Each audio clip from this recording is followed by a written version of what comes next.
The crowd rule is used to detect and raise an alarm when a crowd forms in a specified region of interest.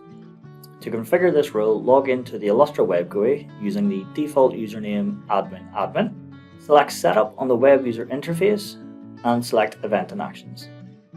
Select Analytics and then the AI Object Classification tab.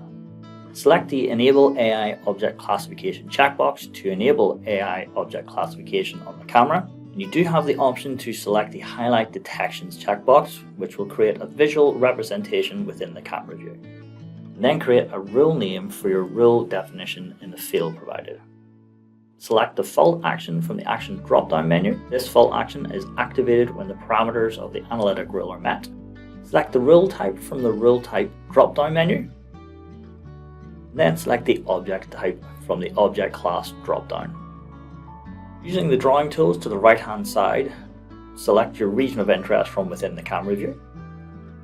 Then you can use the Overlap slider to increase or decrease the amount of the detected object that must be in the region of interest for the alarm to be triggered. Next, use the Minimum Confidence slider to increase or decrease the percentage of confidence at which the rule will be triggered. Next, we have the minimum crowd size, which is the minimum number of people or an object that must be present for the alarm to be generated. This can be between 2 to 50 people or objects. Once the rule definitions have been created, select Save. To see these alarms, navigate to the event log. Here you can see our alarm has been triggered.